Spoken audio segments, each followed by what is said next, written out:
And now we're going to assemble the jibarito. So we're going to start off with one of the plantain.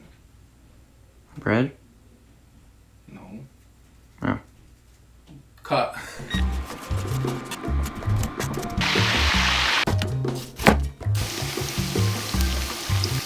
The wonderful thing about Chicago that I love is that we're a big melting pot of cultures. And there's dishes that were created here in Chicago that blew up, like the Chicago deep dish, juicy Italian beef, or even the neon colored onions on a Chicago style hot dog. But this sandwich deserves recognition that it hasn't gotten yet, and I am talking about the jibarito.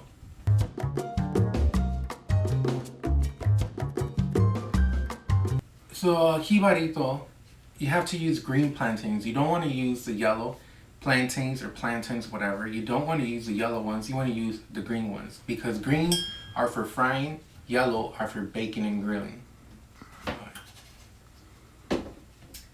So jibarito consists of the plantains.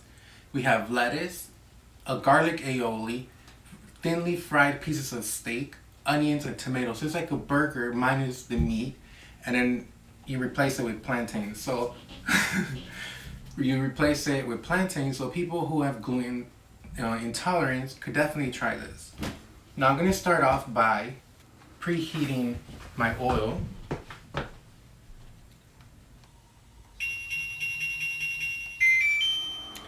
So while that heats up, I'm going to show you how to cut a plantain.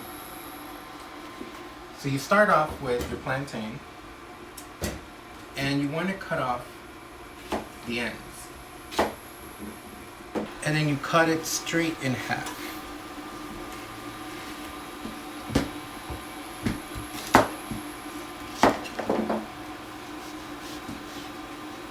Now the exact history of this sandwich, it's a little tricky. So here, Chicago introduced a jibarito, but the man who created jibarito, his name is John Peter Figueroa, and it started off in the 90s in a restaurant here in Humboldt Park called Borinquen. Yes, because a lot of Puerto Ricans migrated to the United States. And a lot of them settled in New York, the vast majority, but a lot of them ended up also here in Chicago in the area known as Humboldt Park.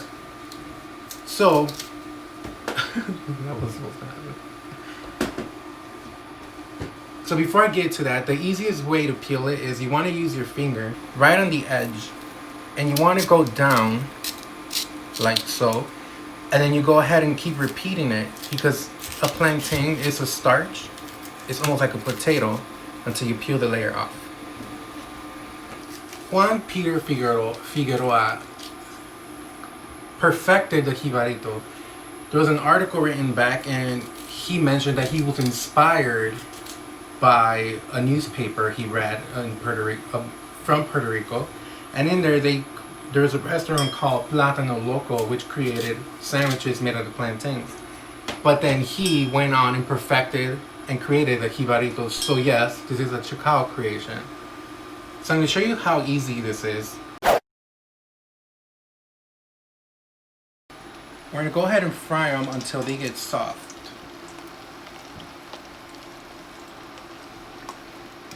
So you just want to cook these until they start to turn a slightly golden yellow. And the main thing for this is you want to make sure you soften these. So you cook them for a bit till they get golden yellow. You take them out, and I'm going to show you how easy it is to prepare these.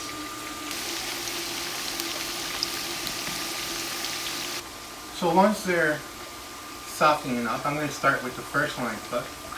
I'm going to grab these, and I'm going to drain some in a paper towel. This is the easy part. You don't need a fancy press. You don't need none of that. You're going to use a cutting board and your good old parchment paper.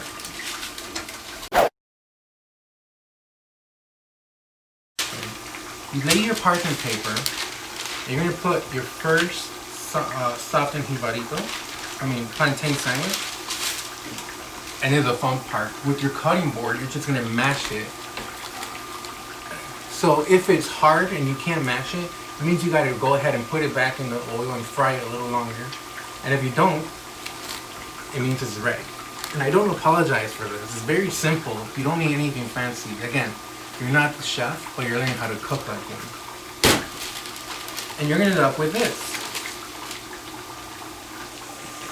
A perfect flat jibarito. And I'm just gonna drain that.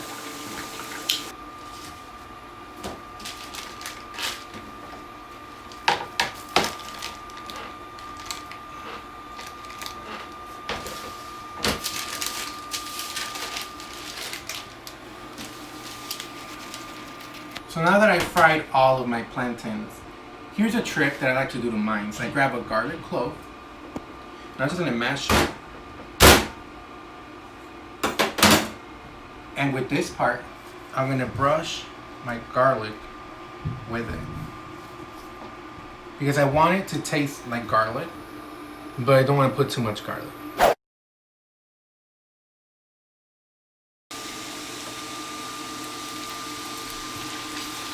So what you want to do is go ahead and fry them again until they're nice and golden crisp.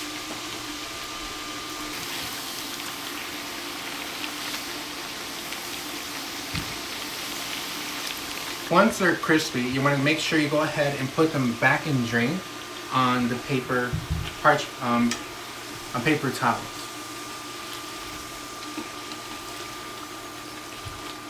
Now I'm also going to season and fry my steak along with that oil. I don't mind. So I'm going to grab, every Hispanic has this. And a lot of people judge someone because they use it. They're like, chefs don't use it. I don't care. Everyone uses it, even restaurants use this. So we have sazon, which is just seasoning, and this one happens to have pepper. So I'm gonna go ahead and season the plantains, and I'm gonna season the meat as well. And again, no need to apologize. This is as authentic as it gets. Now I'm gonna go ahead and fry this in the same oil I fried the plantain.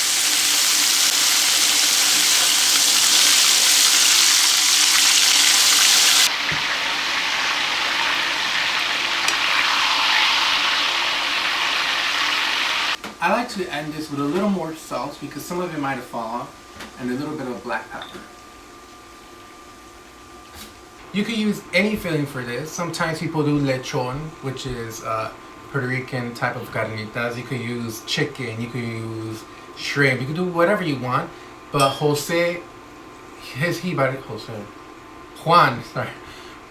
jibarito was with steak. So we're gonna stick with a traditional steak, and that's how I like mine.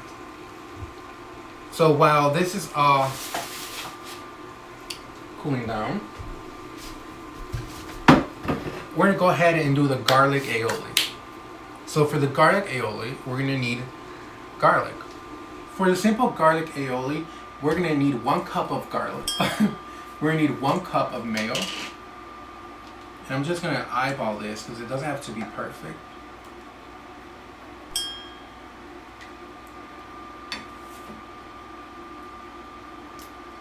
And then we're gonna do 2 garlic cloves, and we're gonna use the one that we used of the garlic that we use for the plantain, and then we're gonna grab 1 more. And you want to roughly chop this.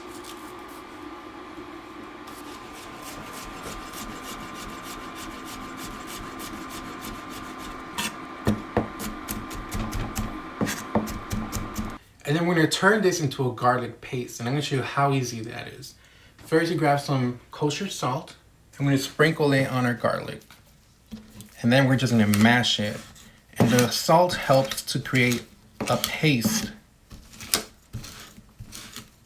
And it doesn't have to be a perfect paste. Again, you're just trying to mash this garlic up and have all of its essence come out. And then we're gonna grab this garlic and add this to our mayo, And we have our instant 5-second garlic aioli. Next, we're gonna prepare all the vegetables so we have a nice assembly line. And we're gonna start off with a tomato. And you just wanna slice it into nice thick pieces. Obviously, if you don't like tomatoes, you don't have to put tomatoes on yours. Can you see me? Mm-hmm. Next, we're going to do the onion. And you want to take the layer out, the first layer out. And we're just going to slice some into slices.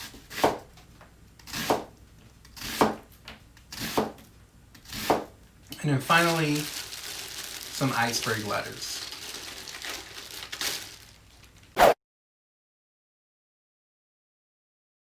And now we're going to assemble the jibarito. So we're going to start off with one of the plantain. Bread. No.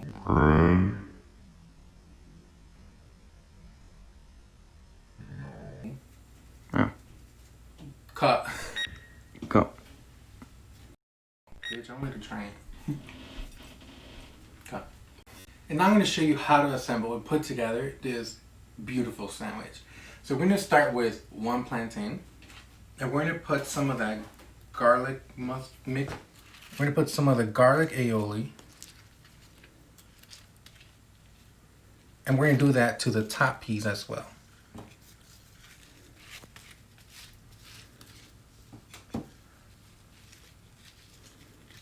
Next, we're going to grab the meat and you're going to rip it and put some all over the sandwich.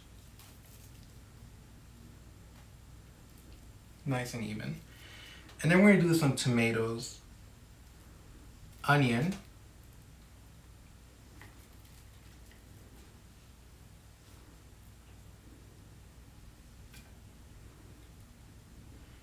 and then we're going to do some ketchup.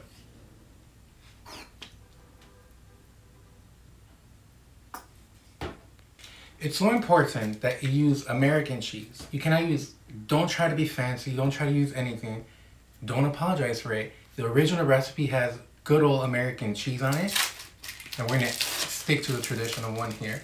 But of course, if you want to do something else, you could do something else. But the flavor of the American cheese is very important in the sandwich. So we're gonna add American cheese. And then finally, we're gonna top it off with some lettuce.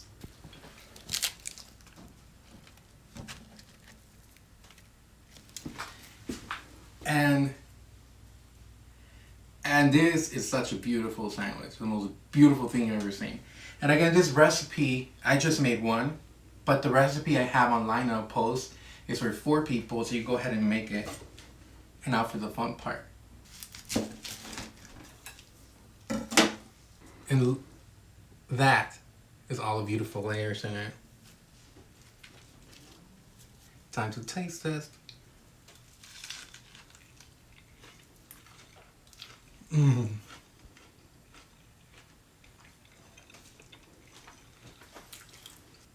So as the story goes, George Munoz and his restaurant, El Plátano Loco, started making plantain sandwiches. And then Juan Peter Figueroa, back here in Chicago, perfected the sandwich by adding steak and all these ingredients, which by the way, he trademarked. I Googled it and I checked it. It is trademarked, but they don't care that it's trademarked. They want everyone out there to know what the sandwich is and make it pop. Everyone deserves to taste the sandwich all over the world. It's so good. And then he founded it and created his perfected recipe and named it the Jibarito.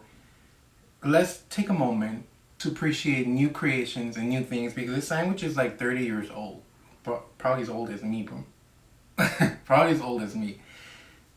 And this is something that I really recommend everyone to try. So have fun and experiment.